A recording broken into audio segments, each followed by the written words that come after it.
প্রাচীন রাজধানী সোনারগাঁও। ইতিহাস, ঐতিহ্য আর সংস্কৃতির মিলনভূমি। এই সোনারগাঁয়ের বুকে দাঁড়িয়ে আছে এক অসাধারণ স্থাপত্যের নিদর্শন, বড় সর্দার বাড়ি। 19 শতকের শেষ ভাগে নির্মিত এই প্রাসাদটি তৈরি করেছিলেন স্থানীয় ধনী জমিদার ও ব্যবসায়ী সর্দার পরিবার।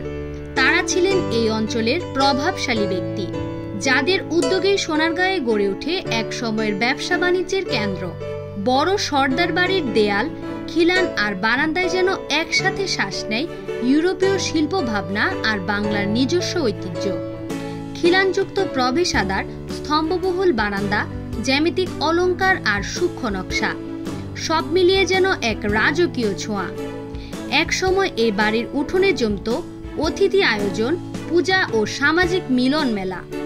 বাড়িটির প্রতিটি দেয়ালে যেন এখনো বলে যায় সেই সোনালী সময়ের গল্প, যখন সোনারগাঁও ছিল ব্যবসা, কারুশিল্প ও সংস্কৃতির রাজধানী।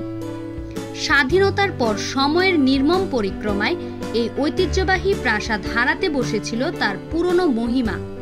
কিন্তু বাংলাদেশের সরকার 1980-র দশকে এটিকে পুনরুদ্ধার করে বাংলাদেশ লোক ও কারুশিল্প ফাউন্ডেশনের অন্তর্ভুক্ত করে। আজ এই ভবনে ব্যবহৃত হচ্ছে সোনারগাঁও লোক ও কারুশিল্প জাদুঘরের মূল ভবন হিসেবে।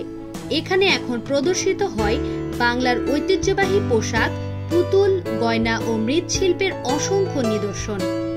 এক সময় যেখান থেকে শাসন হতো গ্রামের জমিদারি, আজ সেখান থেকে ইতিহাসের পাঠ নিচ্ছে নতুন প্রজন্ম। আজ এটি শুধু একটি ভবন নয়, বরং বাংলার ঐতিহ্য, সংস্কৃতি ও শিল্পকর্মের জীবন্ত প্রদর্শনী। এখানে দর্শনার্থীরা দেখতে পান মৃৎশিল্প, পুতুল, নকশিকাঁথা, কাঠের কারুকাজ ও গ্রামীণ জীবনের নানান নিদর্শন।